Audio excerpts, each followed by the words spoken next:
Black history. According to the public school system, Negroes were brought to America in 1619, forced to work as slaves on plantations, until one day this great white man named Abraham Lincoln came along and felt bad for the slaves and signed the Emancipation Proclamation in 1863, which freed the slaves. But there were still some bad whiteys in the southern states that passed Jim Crow laws for segregation.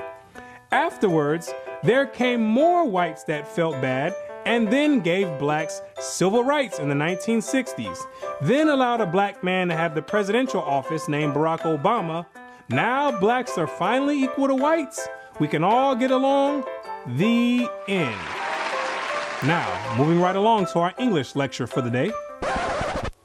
I don't think so.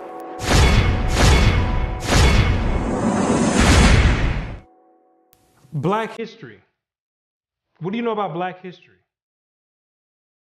Let me ask you a question. Prior to the transatlantic slave trade in the 1600s, what was your nationality? What did you call yourself? Some may say African. Well, Africa is a continent, and in that continent, there's over 47 different countries in there. Which one do you come from? What language did you speak prior to the 1600s? Was it English? There's over 1,500 dialects being spoken in the land of Africa. Pick one. What clothing did you wear? Was it high heels and stilettos? Skinny jeans and Vans? What food did you eat? Hamburgers and hot dogs? French fries and SpaghettiOs? What religion did you partake in? Who was your God? Was it Christianity and Cesare Borgia? Most of you have no idea about the answer to these questions. You have no recollection of any history prior to the transatlantic slave trade. Now, is that a coincidence or by random chance? I don't think so.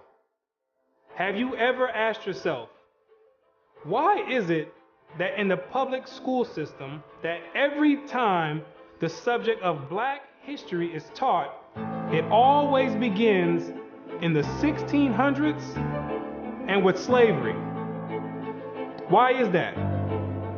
Doesn't that raise some antennas and spark inquiry? Why is it that the public school system is so committed to revolving Black history solely on the past 400 years? Why is that? Is it because there's a deficiency in historical data? Or maybe because there's no history at all prior to the 1600s? Maybe Black people just poofed out of thin air sporadically, landed on slave ships, and they said, hey, we got a new species here, and start importing and exporting them all over the world. Maybe that's what happened. The question arises, what is the drawback on this history? Why does it keep being withheld? What's the big idea about it? Why is it being held hostage? That's the question. Why can't it be expounded on? 100 years prior to the 1600s? 300 years, 500 years, 1,000 years? Why is that information not being revealed? What's the big secret? What's the mysticism about it? What you're going to come to realize is that your identity is the biggest kept secret on the planet Earth. Oh, you thought that NASA and the space station and the secret missions being conducted by them, oh, you thought that was the biggest kept secret on Earth. No, this is bigger than that. You thought that the government and the CIA and the FBI hiding information about UFOs and Planet X and Nibiru and aliens, you thought that was the biggest information and biggest kept secret. No, this is bigger than that. The elite Confederate has spent billions of dollars and constructed an innumerable amount of psychological stratagem to ensure that you never received and acquired this information that's about to be put out. You're about to receive pertinent information from some of the most reputable biblical scholars, historians, and archaeologists. And they all know something that you don't know. And that's your identity. Ham, the youngest of Noah, born probably about 96 years before the flood, and one of 8 persons to live through the flood. He became the progenitor of the dark races, not the Negroes, but the Egyptians, Ethiopians, Libyans, and Canaanites.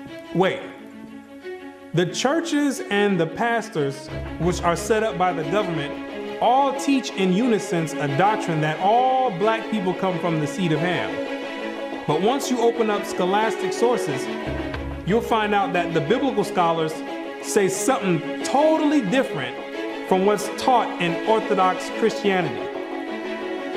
What do they mean by Ham is the father of the dark races but not the Negroes?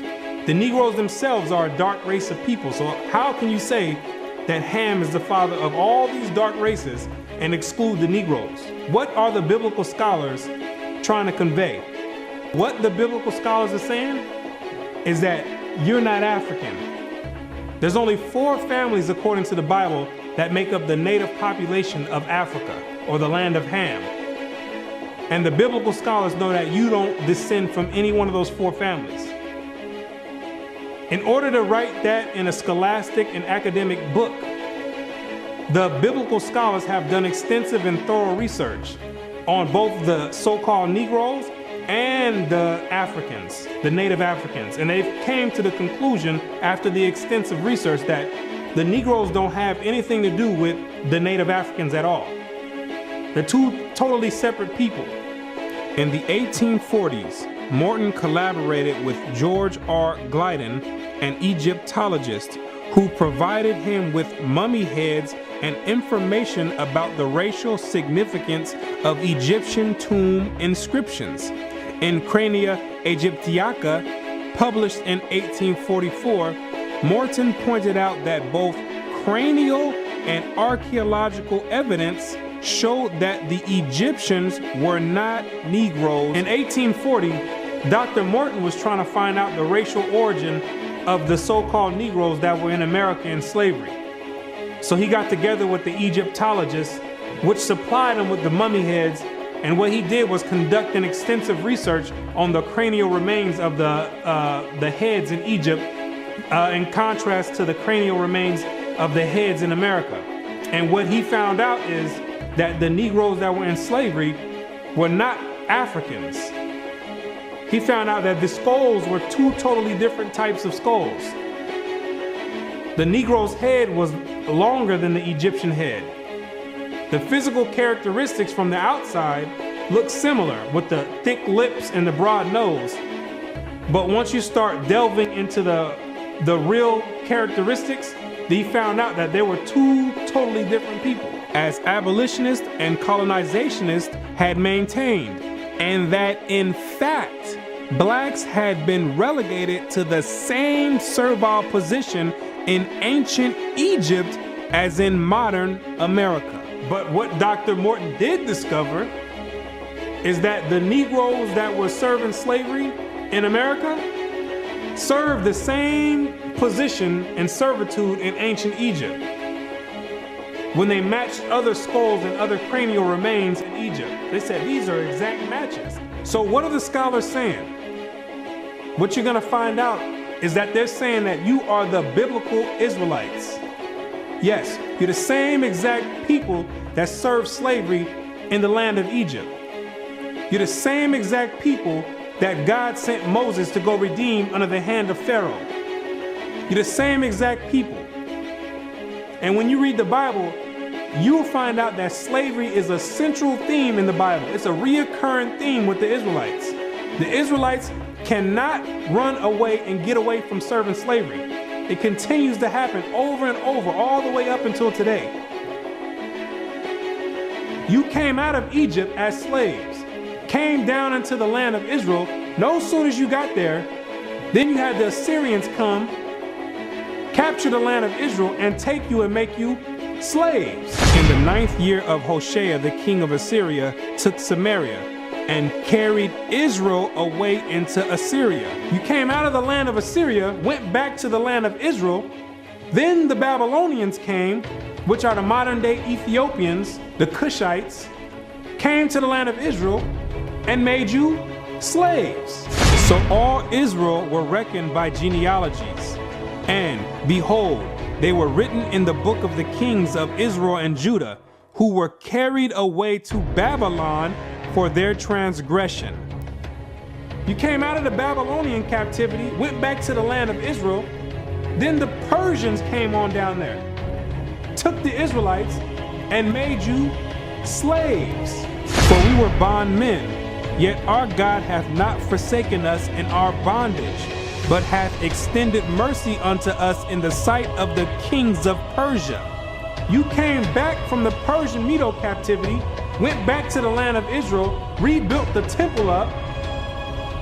Then the Greeks came on down there, took you and made you slaves, and to entreat them that they would take the yoke from them. For they saw that the kingdom of the Grecians did oppress Israel with servitude.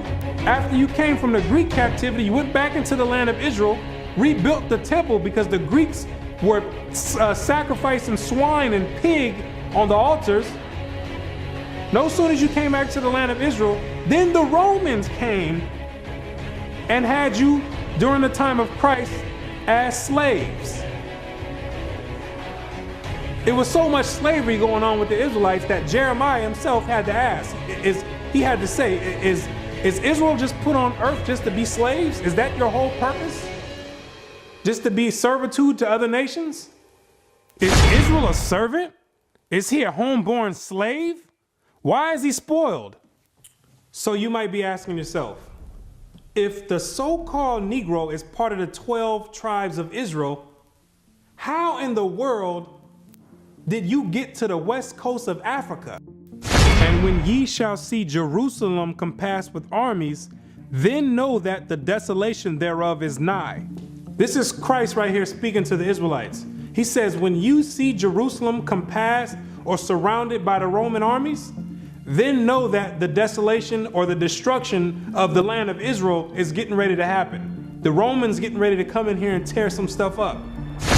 Then let them which are in Judea flee to the mountains, and let them which are in the midst of it depart out. And Christ says, when you see the Romans coming in, you better get ready to flee into the mountains. And what you're gonna realize is that the mountains that he was talking about was the land of Africa. It was the same exact place that Mary and Joseph took Jesus when they were fleeing from Herod when he was trying to come find Jesus to kill him. They went right into Africa. And the Israelites went into Africa as well, fleeing from the Romans. In the year 65 BC, the Roman armies under General Pompey captured Jerusalem. In 70 AD, General Vespasian and his son Titus put an end to the Jewish state with great slaughter. During the period from Pompey to Julius, it has been estimated that over 1 million Jews fled into Africa, fleeing from Roman persecution and slavery. The slave markets were full of black Jewish slaves. Over 1 million of you Israelites fled from the land of Israel into the land of Africa, running away from the Romans because the Romans was coming to put slaughter to the Israelites. The ones that didn't take heed to the prophecy of Christ when he said you better leave and go to the mountains, go to Africa, when they got caught by the Romans, they were taken back to Europe and sold in slavery and put in servitude and became gladiators, put in the lions' dens. The pagans and the Romans attacked the Jews indiscriminately. Both the Jewish soldiers and the uninvolved peaceful population without mercy. As a result of this merciless attack, many Jews fled to those parts of northwest Africa known as Tunisia, Algeria, Morocco, and Mauritania. Many other Jews fled to other areas where Rome did not have any jurisdiction. This was to the region of the south, the Sahara Desert, and the Sudan. Grazel says, such is the explanation of how the Sahara Desert first acquired Jewish tribes, toughened by a fighting tradition and possessed of physical characteristics, black, which it is said still makes them approximate very closely the original Jewish population of Palestine. And after migrating from Israel and dwelling on the northwestern parts of Africa, after you were fighting vigorously with the Romans, you had no choice but to start migrating to the southern regions of Africa, where the Romans didn't have any jurisdiction. Because the Romans were relentless and they were adamant about putting all Israelites to death. So in order to get any type of peace, the Israelites had to start migrating to the sub-Sahara parts of Africa. The scholars know this for a fact. The biblical scholars know this for a fact. They know all the history of the Israelites and their migration patterns. Whatever may be thought of the more or less mythological traditions connected with the earliest Jews in North Africa, it is now practically an established fact that a Jewish nation, Jewish at least in faith, and perhaps too in origin, long held sway south of the Sahara. In later centuries, Jews are believed to have settled in Western Africa during the height of the Songhai, Mali, Ghana, and Kanem-Bornu empires. According to accounts from explorers of the region, several powerful Jewish families of the Songhai Empire were of Jewish origin. Some accounts place West African Jewish communities in the Andu Forest of Dahomey, south of Timbuktu. In the 1930s, these groups still maintained a Torah scroll written in Aramaic that had been burned into parchment with a hot iron instead of ink so it could not be changed. In the 1930s, the historians went over there and still found Israelites over there that didn't get captured in the slave trade, still practicing the Hebraic faith, still knowing who they were.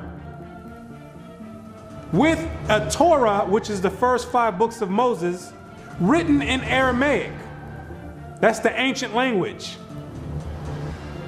And it's a shame that they have to burn it in hot iron so the European colonialists don't come over there tampering with it and taking the evidence and trying to hide the history. It's a shame that they have to do that. It is a total shame that they have to do that. The black Jews had an advantage over the African tribes. They carried their culture, history, laws, and written records with them. The Jews made use of every opportunity. They were an industrious and skillful people. In the Jewish Ghanaian states were found kings, princes, governors, generals, secretaries, treasurers, revenue agents, judges, architects, engineers, doctors, historians, language interpreters, mathematicians, jewelers, sculptors, masons, carpenters, painters of art, goldsmiths, leather workers, potters, armorers, saddlers, blacksmith, agriculturalists, etc. Who told you that you was a bunch of Negroes running around on the west coast of Africa, butt naked, swinging from vines? Who told you that lie? You were and still are a prestigious people, a skillful people. The decline of Jewish communities of the West African Maghreb most likely began with the influx of Arab invaders into North Africa starting in 640 CE and later into West Africa in the 1300s and 14 CE. So after you had established communities and empires on the west coast of Africa, after the 7th century, that's when Muhammad and his band of thugs came down there to the West Coast with the Quran in one hand and a sword in another one. And they were forcibly converting the Israelites into that nonsense Islam. Yeah, I said it, nonsense Islam, because that's not what we were dealing with. That's the Arabs' religion. That's not what we were dealing with. And that was the decline of the Hebraic community over there in the west coast of Africa. And that was the forefront in the beginning of the slave trade. Yea, and what have ye to do with me, O Tyre and Zidon, and all the coast of Palestine? Tyre, Zidon, and the coast of Palestine, those are all ancient Africans that God is referring to. Will ye render me a recompense? And if ye recompense me, swiftly and speedily will I return your recompense upon your own head.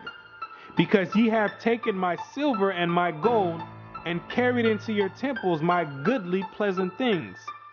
The children also of Judah and the children of Jerusalem have ye sold unto the Grecians. The Africans got together with the so-called Grecians or the Europeans, and they commenced in selling the Israelites that were dwelling on the west coast of Africa in slavery. There's your slave trade right there in the Bible. Both buyers, Europeans, and sellers, Africans, saw the people traded into captivity on the African coast as outsiders. Now, why did those Africans see you as outsiders? Because you were some people that migrated and encroached on their land. They knew you were not the same exact people. The customs that you had, the way you moved, they knew you were not the same people, so they had no problem commencing in a slave trade with the Europeans. Do you be crazy to believe that Africans were selling their own people? That makes no sense at all. When the Europeans put that in the textbooks, they're using technicalities, saying Africans sold other Africans. When they're using technicalities, what they mean to say is native Africans were selling Israelites that were living in Africa. It'd be no different if somebody wrote history 500 years from now and say there was a slave trade that happened here in America. Say black people got together and start selling white people to the Chinese. If somebody with the same mindset that the Europeans have wrote history 500 years from now, they would say Americans were selling other Americans to the Chinese. When it's two totally different nation of people living in America. You can't just say Americans sold other Americans. Two totally different people. It's the same exact scenario on the west coast of Africa. There are both oral and written explanations that trace the origin of the Igbo. And the most tantalizing is an association of the Igbo to the Hebrew race. This assumption is based on the fact that Igbo culture has many similar traditional customs like that of the Jews. Similar customs are observed in marriage negotiations, childbirth and circumcision, restitution, attitude to totem animals and taboos, as well as hospitality to others, especially to strangers, etc. The Igbo are therefore said to be the split and lost group or tribe of Israel that refused to wander further northeast with Moses, but preferred going down southward. The Igbo people have many Jewish traditions. Naomi Katz, the current Israeli ambassador in Nigeria, and others point to their possible ancient Israelite origins. See, the scholars, they've done their research on the Igbo tribe, extensive research. And they've compared the traditions of the Igbo tribe, and they've matched them up to the biblical traditions of the Israelites. And they said, whoa, these are strikingly similar. The only way that these people could be practicing the Hebraic faith this close is if they were the biblical Israelites themselves. So you may ask yourself, what is the significance of the Igbo tribe to the so-called Negro in the Americas?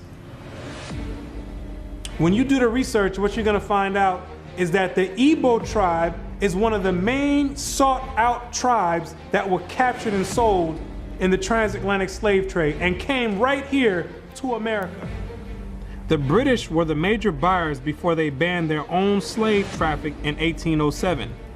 They were replaced by the Portuguese and the Spanish for as long as the traffic continued here. The majority of the captives were speakers of Igbo dialects. You can hear me clearly, Rabbi. Let us have your name once more. My name is Rabbi Yehuda Ben Shomer. Okay. Well, is it okay if we just call you Yehuda? Yeah, that's fine. Today? Okay, yeah, that's great. fine. No problem at all. I'll go on even further to say this, that the slave trade is actually connected to Deuteronomy 28, because the majority of the slaves that were brought to the Caribbean islands and brought to the Americas were Igbo people, were people of Hebrew and Hebraic Israelite descent, if you will. And so if you read Deuteronomy chapter 28, it matches perfectly what happened to the Hebrew slaves, the black Hebrew slaves, during the slave trade. It just matches it perfectly. Back up now. I think we just rung a bell here. Hold up now. Okay. Hold up. Hold the presses. Okay. Hold up. I hope everyone is listening to this. This is you about to rock some boats now, Ben Yehuda there.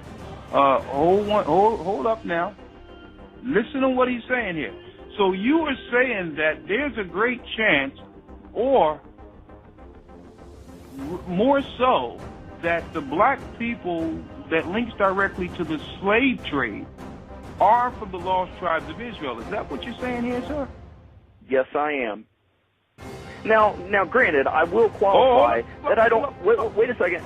I don't believe that every single black person is Hebraic or Jewish, but I'm saying that the majority of the slaves involved in the slave trade were Hebrews. These people knew exactly who they were buying and selling, both the Africans and the Europeans. The Europeans, which are the Romans went after 70 AD, they went conquering, and they done hid themselves under different nationalities after they done conquered the native people that were in those lands in Europe. Hid themselves under the French, under the British, under the Portuguese. They're the same exact Romans. And all they're doing is continuing the agenda that was put in place in 70 AD. When they came down there looking for the Israelites. It's the same exact agenda. And carrying it forward to today. It's the same exact agenda. They knew exactly who they were aiming for. It's not by coincidence that all the history matches up perfectly with the Bible prophecies. It's not a coincidence.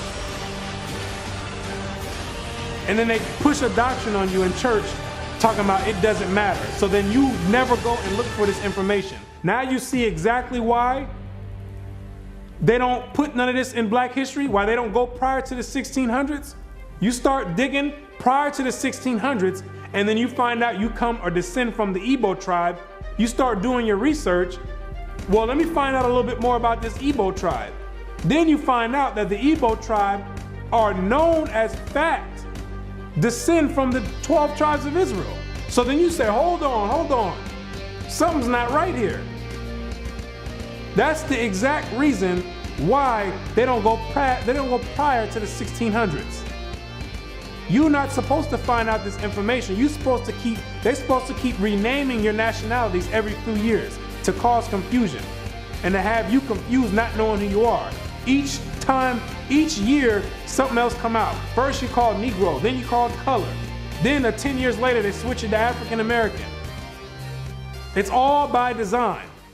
Now you have to be asking yourself, if you are supposed to be the people of God, the chosen people of God, why is it that he continues to allow you to keep going into slavery after slavery after slavery?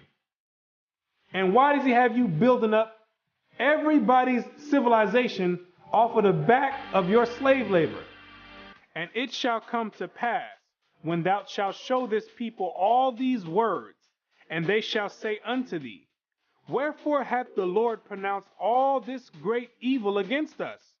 Or what is our iniquity? Or what is our sin that we have committed against the Lord our God?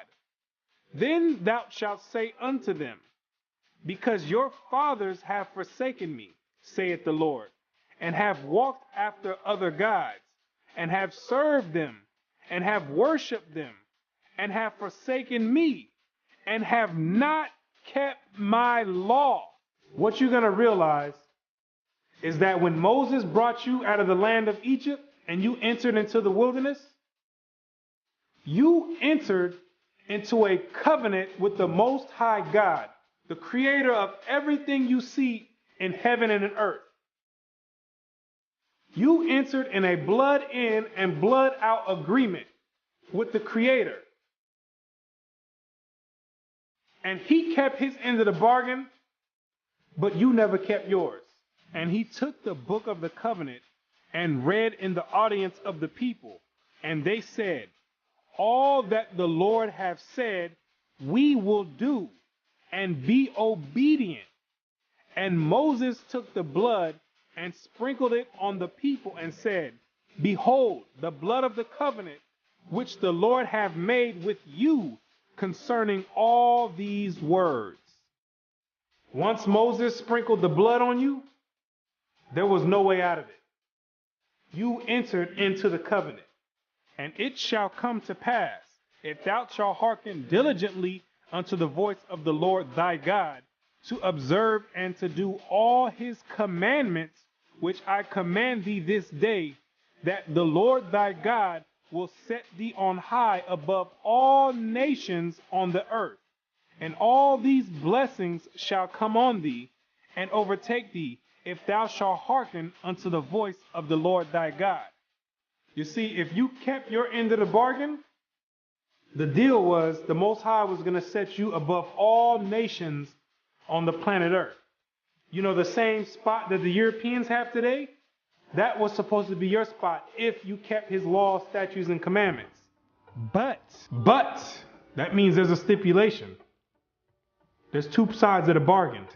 It shall come to pass, if thou wilt not hearken unto the voice of the Lord thy God, to observe to do all his commandments and his statutes which I command thee this day, that all these curses shall come upon thee and overtake thee.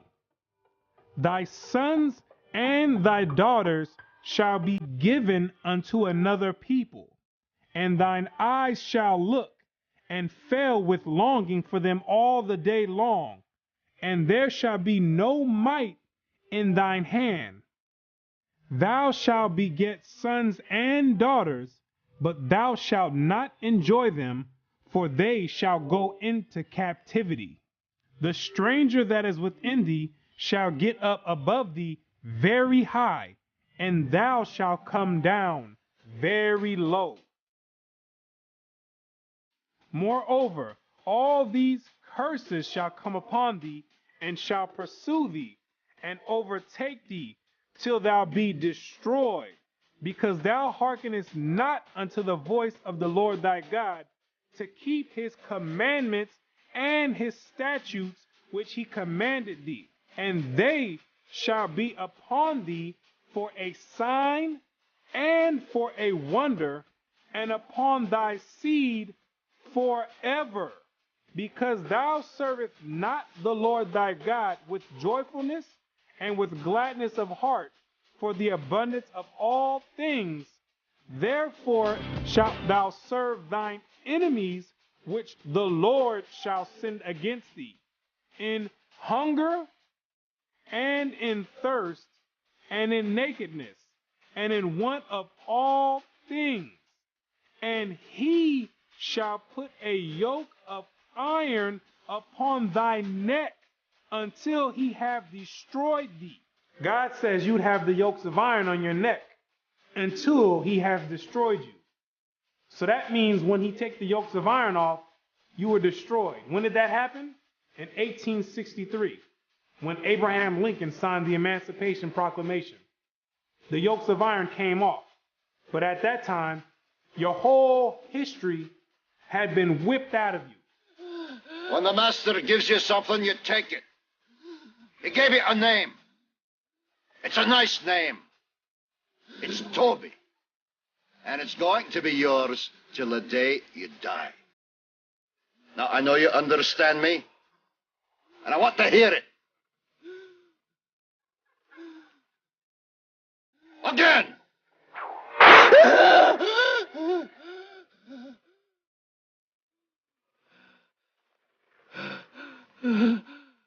I want to hear you say your name. Your name is Toby. What's your name? Kunta.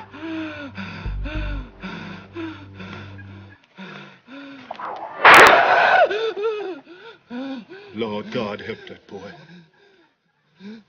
They're gonna whip him dead. What's your name? Say it. Toby. Who are you? Say your name.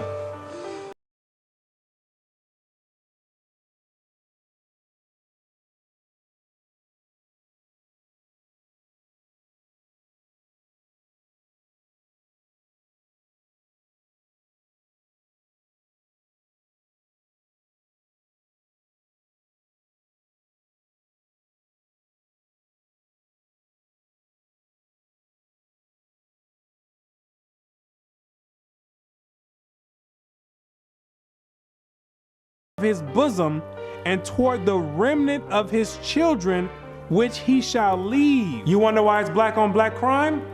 You didn't keep your part of the covenant. You wonder why black men always leave the children? You didn't keep your part of the covenant. Also, every sickness and every plague which is not written in the book of this law, them will the Lord bring upon thee until thou be destroyed. Why are you number one in HIV? You didn't keep your part of the covenant. Why are you number one in hypertension and high blood pressure? You didn't keep your part of the covenant. Why are you number one in high cholesterol? You didn't keep your part of the covenant. Why are you number one in diabetes? You didn't keep your part of the covenant. Why are you number one in all negative effects across the board?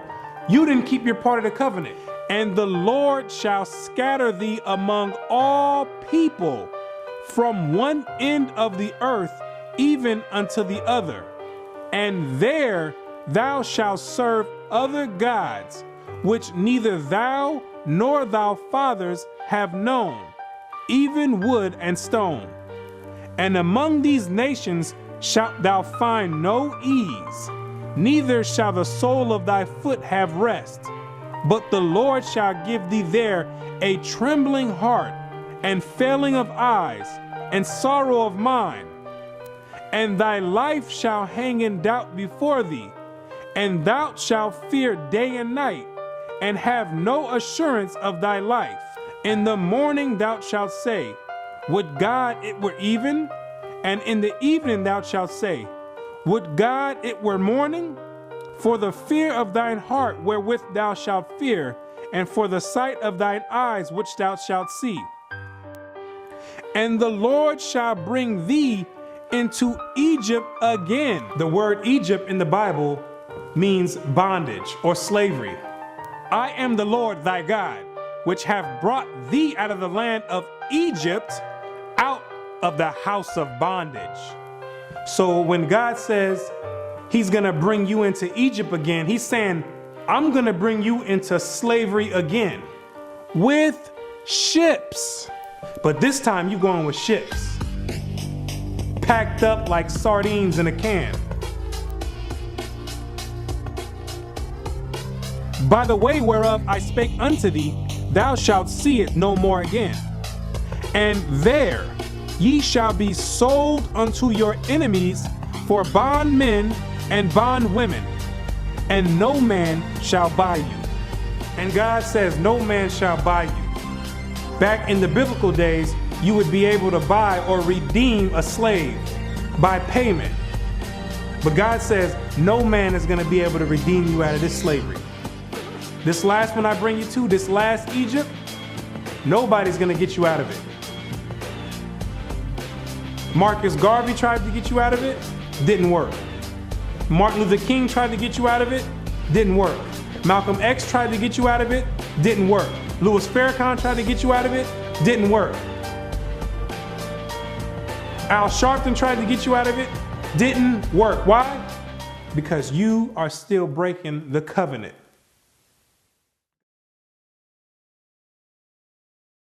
If you're the real Israelites, who are these people over there in the land of Israel claiming to be you?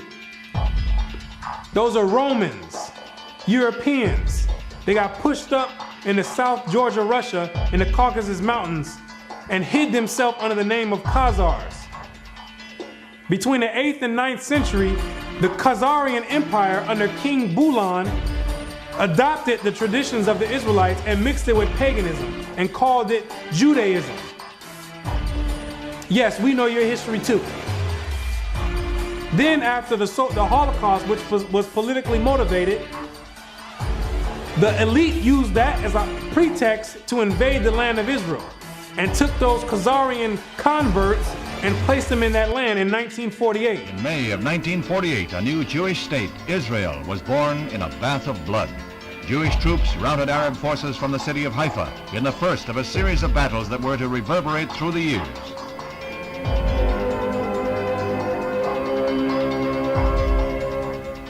In the year of independence, fighting was fierce in the Negev desert area. Here, Israeli troops routed the Arabs and took hundreds of prisoners. Meanwhile, on May 14, 1948, the new government headed by David Ben-Gurion is installed in Tel Aviv. Thus, for the first time since the Roman legion destroyed Jerusalem in the year 70 AD, the Jewish people have a nation of their own. United Nations teams accompany Israeli soldiers under the white flag to retrieve the bodies of soldiers killed in the continuing strife with Arab troops. The UN was able to effect some uneasy pacts calling for a truce, but skirmishes continued to break out. Dr. Chaim Weizmann joined Premier Ben-Gurion in the government. The Jewish patriot became president as Israel went before the United Nations to seek a place in that world body. The Middle Eastern Arabic nations were in violent opposition, and when Israel was voted a membership, they walked out in a body. For the rest of the day, their seats remained empty, but they returned the next morning to no further incident. Thus, history was made as the Jewish state of Israel was born. Conceived in strife and weaned on violence, Israel has flourished to become a constructive voice in world affairs. Her flag became a symbol of hope. To destabilize the Middle East. Prior to that, those people never lived in the land of Israel. Prior to 1948, those people never stepped foot in the land of Israel.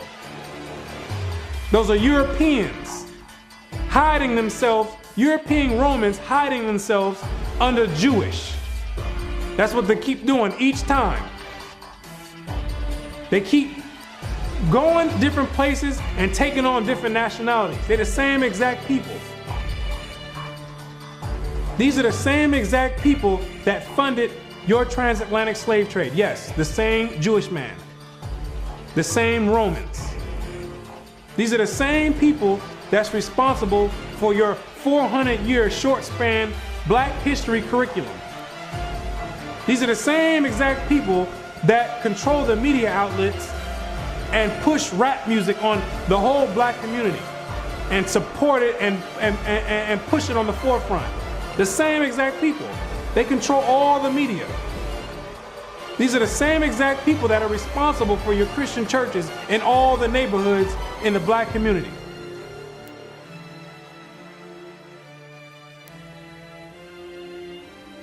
The Bible says when the real Jews get in the land of Israel, there will be no more war. Since those converts, Khazarian converts, went into the land, it's only been war. They don't fit the prophecies. They over there dealing with Satan. I know thy works and tribulation and poverty, but thou art rich. And I know the blasphemy of them which say they are Jews and are not, but are the synagogue of Satan, using the Babylonian Talmud as their authoritative source. These people are not the real Jews, and they have nothing to do with the Most High God and the biblical Israelites. They're not the real Jews, and they're dealing with Satan at the highest level. What are these nations trying to accomplish by suppressing all this information? What you're going to realize is that there's a group of nations that are confederate together that have been trying to get rid of the Israelites from way back when so they can offset the Bible prophecies. Keep not thou silence, O God, hold not thy peace, and be not still, O God, for lo, thine enemies make a tumult, and they that hate thee have lifted up the head. They have taken crafty counsel against thy people, and consulted against thy hidden ones. They have said, come, and let us cut them off from being a nation, that the name of Israel may be no more in remembrance. The elite know that America, according to the Bible, is the last kingdom before the return of the Messiah. It's the last reigning kingdom, called Babylon the Great, or the Little Horn. And they're trying to offset prophecy and prolong their rulership, because they know that when Christ returns, he and the 144,000 are going to be the next ruling government on the planet Earth. And he that overcometh and keepeth my works unto the end, to him will I give power over the nations, and he shall rule them with a rod of iron. As the vessels of a potter shall they be broken to shivers, even as I received of my Father. And I heard the number of them which were sealed, and there were sealed 144,000 of all the tribes of the children of Israel. The elite don't want this prophecy to go forth. They're going to do anything in their power to offset the prophecies and prolong their rulership, because they know that once the Israelites are in rulership or in authority, that all these nations that had a hand in enslaving the Israelites, they're all going in captivity. It's going to be their turn for servitude. For the Lord will have mercy on Jacob, and will yet choose Israel, and set them in their own land. And the stranger shall be joined with them, and they shall cleave to the house of Jacob. And the people shall take them and bring them to their place. And the house of Israel shall possess them in the land of the Lord for servants and handmaids. And they shall take them captives, whose captives they were, and they shall rule over their oppressors. Therefore, all they that devour thee shall be devoured, and all thine adversaries, every one of them, shall go into captivity. And they that spoil thee shall be a spoil, and all that prey upon thee will I give for a prey. He that leadeth into captivity shall go into captivity. He that killeth with the sword must be killed with the sword. Here is the patience and the faith of the saints. The elite have got together with their top scholars in their think tanks, and they know these prophecies to a T. They didn't study this book back and forth. They understand all the breakdowns and prophecies. So in order to prevent these things, they have to suppress history and rewrite history and flood the media outlets with all types of futile material like rap music, Atlanta Housewives, and other reality TV nonsense to keep your mind occupied on entertainment and diverted from anything with any significance. And the success rate of that to black people is extremely high. The black man won't pick up a book if his life depended on it. A book is kryptonite to the black man. It's like spraying Raid on a roach. They say if you want to hide anything from a black man, you put it in a book. But despite these efforts of trying to offset prophecy, There's Israelites waking up all over the world by the thousands, coming up out of sleep and getting rid of these Gentile gods and coming back to the Most High God, the creator of heaven and earth, and keeping their end of the bargain. For the children of Israel shall abide many days without a king, and without a prince, and without a sacrifice, and without an image, and without an ephod, and without a teraphim. Afterward shall the children of Israel return and seek the Lord their God and David their king, and shall fear the Lord and his goodness in the latter days. The kingdom of heaven rulership, the governing body, is being set up right now in the midst of everyone, and nobody even knows it.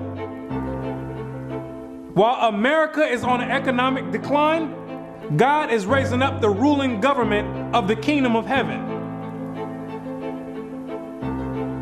He says, even though the children of Israel are as the sand of the sea, only a small remnant are going to be saved from his wrath. Isaiah also crieth concerning Israel, though the number of the children of Israel be as the sand of the sea, a remnant shall be saved. Because the majority of you Israelites are going to be too caught up and bugged out of your mind and caught up in the world and caught up in Christianity to even give the Creator a thought and even to consider to go back and keep your part of the covenant. But God says He's not sending you in slavery no more. He says if you didn't learn this time from all the captivities you've been under, if you didn't learn from getting your backs whipped, if you didn't learn from being hanged, if you didn't learn from having your sons and daughters sold, He says, I'm not bringing you into captivity no more after America. This is the last captivity. He has another plan for you. You got another punishment coming. It's called the lake of fire. But the fearful and unbelieving and the abominable and murderers and whoremongers and sorcerers and idolaters and all liars shall have their part in the lake which burneth with fire and brimstone, which is the second death. And you're going to be there for a very long time. But to those that have an ear and come back and return to the Heavenly Father, He's going to make a new covenant with you. For finding fault with them, He saith, Behold, the days come, saith the Lord, when I will make a new covenant with the house of Israel and with the house of Judah. The Bible says that the new covenant is with the Israelites, not all nations. He made the first covenant with you, and He's making the next covenant with you as well. Not according to the covenant that I made with their fathers in the day when I took them by the hand to lead them out of the land of Egypt, because they continued not in my covenant, and I regarded them not, saith the Lord. For this is the covenant that I will make with the house of Israel after those days. What does it mean after those days? It's talking about when you get into the wilderness. Yes, you have to go to the wilderness again. The same way when you came out of Egypt and you went into the wilderness and made the first covenant is the same exact way when you come out of America, which is the modern Egypt, you're going to have to go into the wilderness again. And I will bring you out from the people and will gather you out of the countries wherein you are scattered, with a mighty hand and with a stretched out arm, and with fury poured out. And I will bring you into the wilderness of the people, and there will I plead with you face to face, like as I pleaded with your fathers in the wilderness of the land of Egypt. So will I plead with you, saith the Lord God. And I will cause you to pass under the rod, and I will bring you into the bond of the covenant. The covenant is going to be made after Christ returns. That's the new covenant. Then there's a new covenant now. You're still under the same exact covenant you made when you came out of Egypt. That's a binding covenant right now. I will put my laws in their mind and write them in their hearts. And I will be to them a God, and they shall be to me a people. And God says He's going to put His laws in your mind. Yes, those same laws that your Christian church teaches are done away with, those are the laws that are going to govern the kingdom of heaven. The same way America has their laws that govern America, the laws written in the Bible in the first 5 books of Moses, those are the laws that's going to govern the kingdom of heaven. Those are the same exact laws that you promised and made a pact with the Most High saying that you would keep, and you refuse to keep to this day. That this is a rebellious people, lying children, children that will not hear the law of the Lord, which say unto the seers, see not, and to the prophets, prophesy not unto us right things, speak unto us smooth things, prophesy deceits. Yet the number of the children of Israel shall be as the sand of the sea, which cannot be measured nor numbered. And it shall come to pass that in the place where it was said unto them, ye are not my people, there it shall be said unto them, ye are the sons of the living God. In these same exact places where you were scattered for a reproach and called by different names like African American, Negro, and colored people, and where you were told in church that you were a Gentile, in these same exact places, it's now being told to you that you're actually the children of Israel. Prophecy is being fulfilled right now. It's up to you now to make a choice. Either you're going to come back and keep your end of the bargain, or you're going to still stay out in the world. And if you stay out in the world, the only thing you can look forward to is weeping and gnashing of teeth. The Most High is extending out his hand one last time. It's either you're going to repent and come back, or you're going to die in your sins. You can hang on to whatever you want. You still want to worship the Gentiles' gods? You go for it. The Gentiles can teach that the law's done away with. They wasn't back there in the wilderness, and they wasn't back there with the blood sprinkled on them. They wasn't under a covenant. They weren't back there saying, we will obey. You did. The Most High never gave them no laws to keep, but he gave it to you. He showeth his word unto Jacob, his statutes and his judgments unto Israel. He have not dealt so with any nation. And as for his judgments, they have not known them. Praise ye the Lord. So there's no punishment for them not keeping the laws. But there's a great punishment for you not keeping it. So it's time to decide. Either you're going to be in or you're out. But now you know who you are.